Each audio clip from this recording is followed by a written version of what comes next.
ఈ model dress cutting stitching ఈ రోజు వీడియోలో అయితే చూపిస్తున్నాను. శారీ వచ్చేసి ఇలా ఉందన్నమాట. ఈ శారీని మనం ఇప్పుడు ఇలా లాంగ్ ఫ్రాక్ కింద ఇలా కన్వర్ట్ అయితే చేశాను. బ్యాక్ సైడ్ ఉక్సులు కూడా పెట్టాను అనమాట. సో ఈ విధంగా అవుతుంది. పాప వేసుకున్న తర్వాత ఇలా ఉంది చూడండి. నెక్ వచ్చేసి ఇలా ఉంటుంది. మన డ్రెస్ మొత్తానికి నెక్ అనమాట హైలైట్. ఈ హ్యాండ్స్ అనేది అలా అనమాట. సో ఇప్పుడు ఏ విధంగా కట్ చేసుకోవాలని చూపిస్తాను. మనం బాడీ పార్ట్ కు 4 మడతలు వేసేసుకొని బాడీ ఎంత ఉంటుందో పొడవు అంత మార్క్ చేసుకొని చెస్ట్ మార్క్ చేసుకొని ఈ విధంగా మన షోల్డర్ సంఖ్య విధంగా తీసుకుంటాం. ఆ విధంగా తీసేసుకోవాలి. తర్వాత నెక్ వచ్చేసి 3.5 తీసుకున్నాను. ఆ 3.5 దగ్గర కానుంచి ఈ విధంగా ఈ వీడియోలో చూపించిన విధంగా ఇట్లా నెక్ ఇట్లా మార్కింగ్ అనేది చేసుకుని సంఖ దగ్గర వరకు ఇట్లా కటింగ్ అనేది చేసేసుకోవాలన్నమాట. ఈ షోల్డర్ అనేది మనం పూర్తిగా షోల్డర్ అనేది కట్ చేస్తాము. ఆ షోల్డర్ ప్లేస్ లో మనము కూర్చొని పెట్టేసుకుంటాం అనమాట. సో అది ఎలా అనేది మీకు స్టిచ్చింగ్ లో కూడా చూపిస్తాను. సో చూడండి ఈ విధంగా కట్ చేసింటే ఇలా వస్తుంది. ఇప్పుడు మన షోల్డర్ కూడా ఇట్లా కట్ చేసినది ఇదనమాట షోల్డర్. దీని ప్లేస్ లో మనం కూర్చొని పెట్టేసుకుంటాము. సో ఇప్పుడు కట్ చేసుకున్న తర్వాత ఇప్పుడు శారీలోని నేను సగం చేసాను అనమాట. ఫుల్ శారీని సగం చేసి ఒక సగం మటుకు సపరేట్ గా పెట్టాను. ఎవరైనా వాళ్ళ మదర్ ఏమైనా కుట్టించుకుంటారేమో అనేసి. తర్వాత వచ్చేసి మిగిలిన దాంట్లో లంగా పొడుగు తీసేసుకొని పొడుగు కట్టింగ్ చేసుకున్నాను. ఇంకా కట్ చేసిన దాంట్లో పైన మిగిలింది అనమాట క్లాత్. దానికి బాడీ పార్ట్కి అయితే కట్ చేసాయి అనమాట.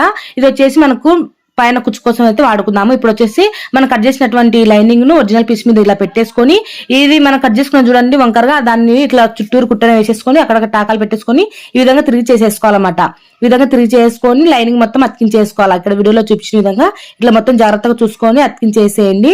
ఈ విధంగా మొత్తం లైనింగ్ అంతా అతికించేసి ఎక్స్ట్రా క్లాత్ మొత్తం అయితే కటింగ్ అయితే చేశాను.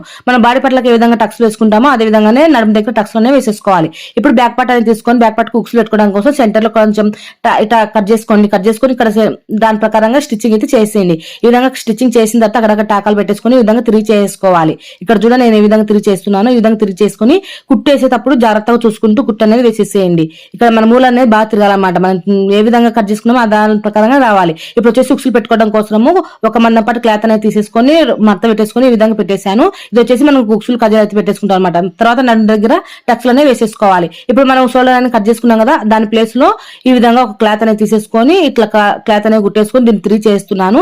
ఇలా నేను సూదితో తిరిగి చేశాను అనమాట. ఈ విధంగా తిరిగి చేసిన తర్వాత దీన్ని ఇప్పుడు మనం కట్ చేసుకున్నటువంటి షోల్డర్ ఉంది కదా, దానికంటే కొంచెం ఎక్కువనే మార్క్ చేసుకొని ఇట్లా కటింగ్ అనేది చేసుకోండి రెండు. ఈ విధంగా కట్ చేసుకున్న తర్వాత మన షోల్డర్ పెట్టే ప్లేస్ లో అంటే ఇక్కడ మనం వచ్చేసి 4.5 ఇంచుల దగ్గర షోల్డర్ పెట్టేస్తాం అనమాట చిన్నపిల్లలు కాబట్టి. ఈ విధంగా మనము ఇక్కడ మనం కట్ చేసుకున్నటువంటి పీసుల్ని ఈ విధంగా జాయింటింగ్ అనేది చేసుకోవాలి. బ్యాక్ పార్ట్ కు ఫ్రంట్ పార్ట్ కు రెండు ఈ విధంగా జాయింటింగ్ అనేది చేసుకోవాలి.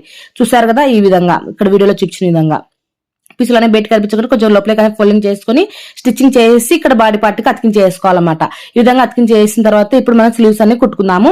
ఈ స్లీవ్స్ కోసం వచ్చేసి ఇట్లా నేను ఒక మడత తీసేసుకున్నాను అండి. ఒక 3 ఇంచులు వెడల్పు వచ్చి రావాలన్నమాట. మనము కూర్చు పెట్టుకుంటే ఈ విధంగా అంటే 6 ఇంచులు వెడల్పుతో క్లాత్ అనేది కట్ చేసుకొని ఈ విధంగా కూర్చొని పెట్టేసుకోండి. ఇప్పుడు మనం కుట్ల కోసం 2 ఇంచులు ఎగస్ట్రా తీసుకుంటాం కదా, ఆ 2 ఇంచుల కాడ నుంచి ఈ విధంగా స్లీవ్స్ అనేవి ఈ విధంగా